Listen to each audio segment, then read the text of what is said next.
Tonight on Denver 7 News at 10, scrambling to book a second shot. To me, was not well organized and rolled out appropriately. Worried they're getting the runaround from Walmart, Coloradans contact Denver7, desperate to make sure they are fully protected. And failed by the system. Stories like yours highlighting Ty help us to see where there are holes in the system. A Lone Tree boy murdered by his own father. His mother now on a mission to make a lasting difference in Colorado's laws. This is the right step towards real change. And a family facing incredible pain. He told me that there's pretty much nothing he can do. Brothers battling devastating illnesses at the same time. They need a miracle, and we're hoping you can help. More than 750,000 Coloradans now know the feeling of relief that comes with this, getting your first coronavirus vaccine shot. And nearly half that group already have gotten the second dose. And that is why it is so frustrating to hear from some of you that you're struggling to book that important second dose. Well, good evening. Welcome to Denver 7 News at 10. I'm Shannon Ogden. And I'm Ann Trujillo. We thank you for joining us tonight. Walmart is apologizing after some people who got that first vaccine contacted Denver7. As our CB Cotton reports, it all stems from confusion about who's responsible for booking that critical second dose.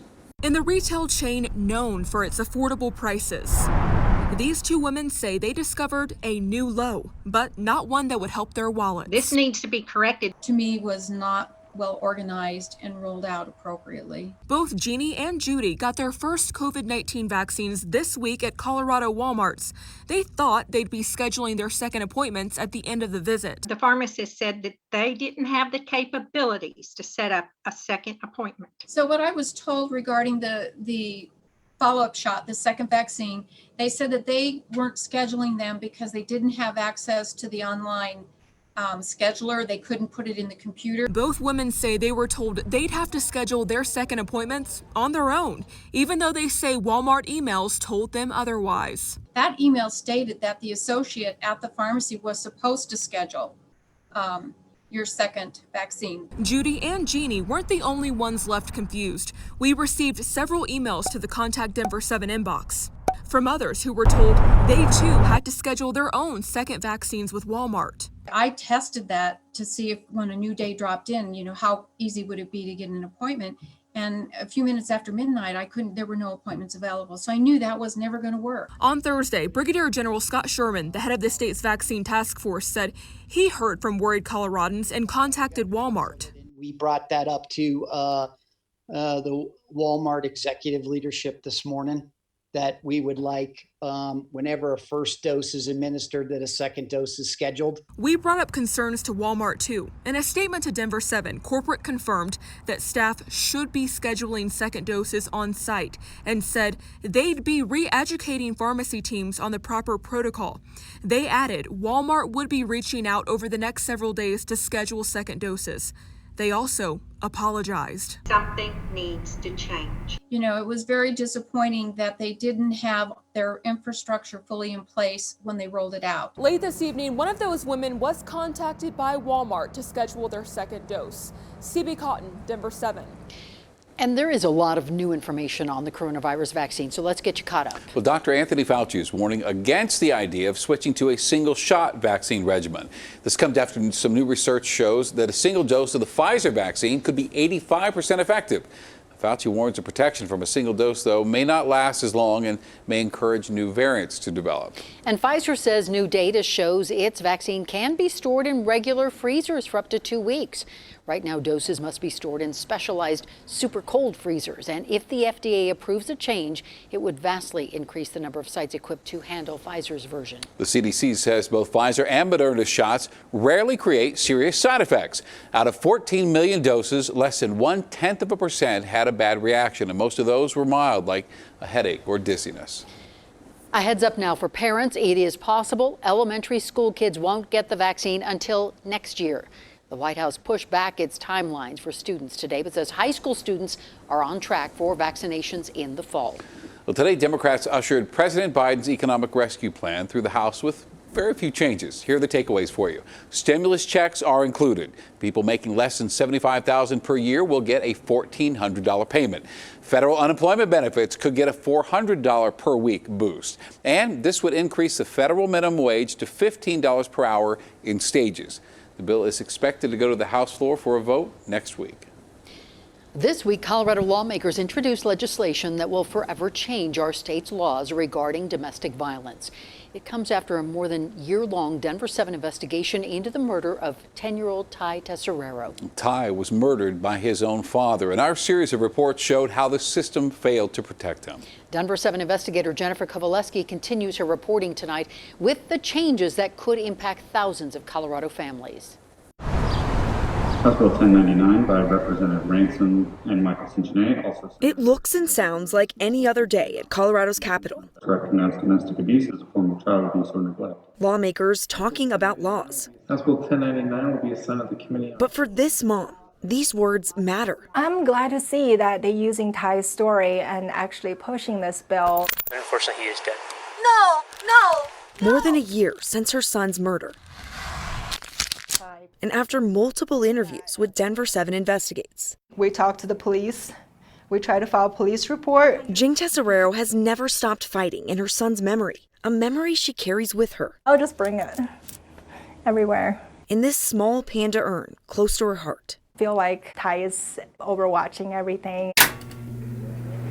10-year-old Ty Tesserero's father killed him. Jing's ex, Anthony Tesserero, then took his own life. A horrific murder-suicide in Lone Tree back in September of 2019. Anthony, Lone Tree Police Department! It was the most horrible phone call I've ever gotten in my career. Christine Garcia was Jing's therapist. Ty's dad killed him hours after a heated court hearing where Garcia testified. I lived in fear that whole day. He was a scary individual. A hearing in Douglas County where a judge finally saw Anthony for who he really was. Add to that the desperation of a dad who was about to lose custody. The decision for him to go home with his dad that day was unfortunate, but there were so many events leading up to that could have been done differently. Anthony Tesserero was given one. Our series of investigations uncovered a system failing to protect children like Ty, and a Department of Human Services ill-equipped to manage domestic violence abusers, especially when that abuse doesn't come with bumps and bruises, as was the case with Jing and Ty. Despite multiple agencies being involved, Ty's dad continued to have coercive control or power over them both. There's issues of coercive control that are incredibly difficult to understand. A gap in the system that bill introduced at the state capitol this week now hopes to fix. House Bill 1099 will be assigned to the Committee on Public and Behavioral Health and Human Services. The bill changes the definition of child abuse to include domestic violence in state law. This is a critically important bill for the survival of our children. Members of the public. Democratic Representative Daphne Michelson-Janae is one of the lawmakers backing the bill. Why does this bill matter? Because we need to be able to protect our children from domestic abuse. Without a definition, we have no mechanism for protection. This legislation would change that. It will also train caseworkers to better understand all types of domestic violence, including psychological abuse and cases of coercive control. Really specific training is necessary in this area because it's easy to make a mistake.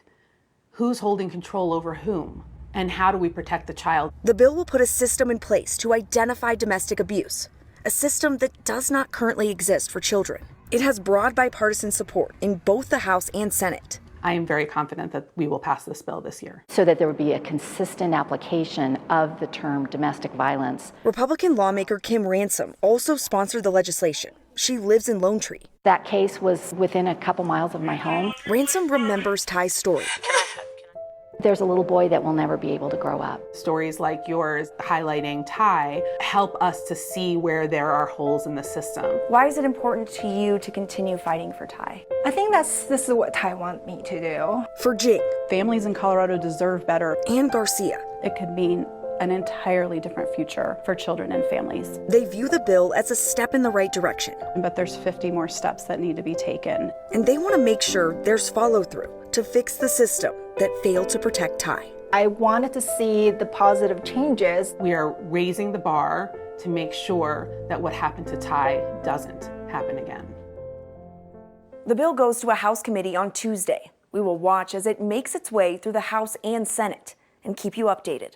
I'm Denver7 investigator Jennifer Kovaleski.